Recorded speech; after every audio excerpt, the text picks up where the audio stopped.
Early in our relationship, Victoria and... Oh, I'm sorry. Someone was talking. I thought they were talking to me. Early in our relationship, Victoria invited me to a work event. She said I could learn something. I don't usually like dressing up for lectures at banks, but I agreed to go. I asked Victoria if she'd introduce me as her partner.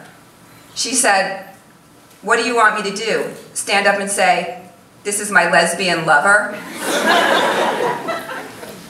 I said, "You don't have to stand up."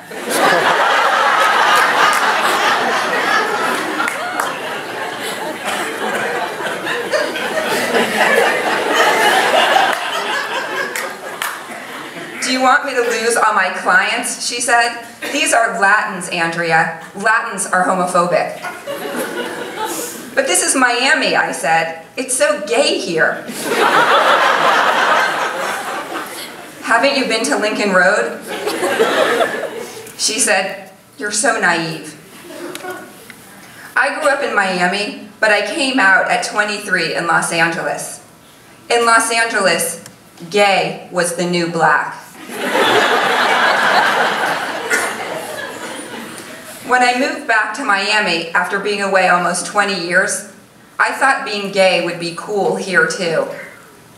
But Miami lesbians were closeted. On Match.com, none of the profiles for women seeking women had pictures. Victoria's profile didn't have a picture.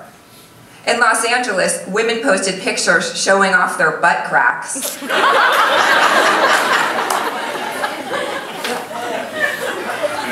The first time I had dinner with Victoria's friends, 4 Latina lesbians, we ate vaca frita at Versailles and talked about being out. "My sexuality is nobody's business," a 55-year-old Cuban said. "They have to waterboard me before I'd tell."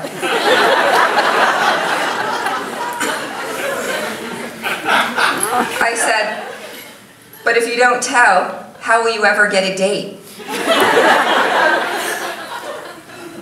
Despite her own fears, Victoria, who's Venezuelan, told me that if she had children, she would no longer hide being a lesbian.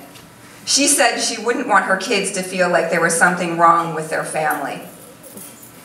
After we'd been together more than a year, we were walking with my 4-year-old along Miracle Mile. We ran into a couple Victoria introduced as her favorite clients, Venezuelans who live on Key Biscayne.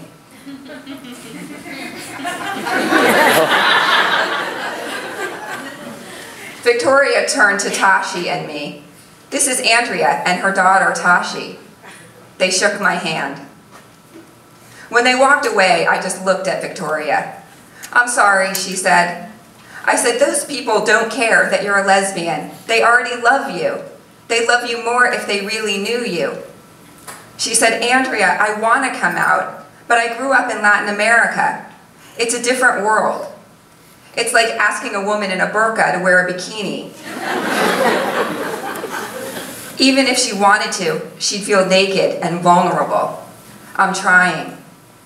"I'm trying too," I said, but I really wasn't. I was convinced the only homophobia in Miami was inside gay people's heads, inside Victoria's head. But over the next few years, Victoria came home from work and told me hateful stories again and again. One client, whose son moved to West Palm, said, "Thank God my son didn't move to Miami Beach with all those fags." Another client's daughter was caught up in securities fraud and had to flee Venezuela. When she cried to Victoria, instead of talking about keeping her daughter out of federal prison, she said, "They say my daughter's a lesbian." I said, "She probably will be after jail time."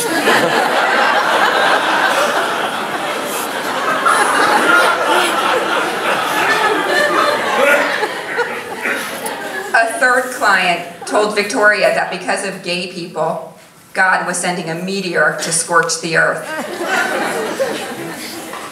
I said, "I hope it hits her house first."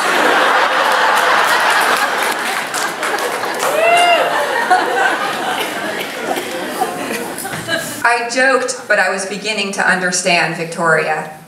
I just couldn't believe a cosmopolitan city was that homophobic. Maybe because no one had ever said anything homophobic to me. Then, when Victoria and I decided to have a child together, I called her fertility doctor. I said, "Hi, I'd like to make an appointment for my partner, Andrea Askowitz." The woman on the phone got quiet. I thought she was pulling up Victoria's medical record. She didn't ask me to spell her name, which most people do. I figured she knew how to spell it because she was also Latina. I could tell by her accent.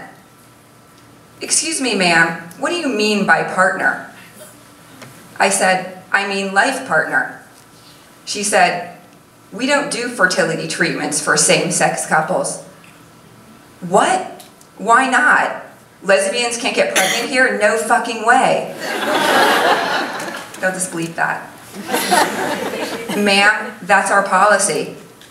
I said, "Do you agree with this policy?" "Sorry, ma'am, I just work here." Before I hung up, I said, "That's what they said at the Nuremberg trials." I called Victoria and told her what happened. She said, "Welcome to Miami."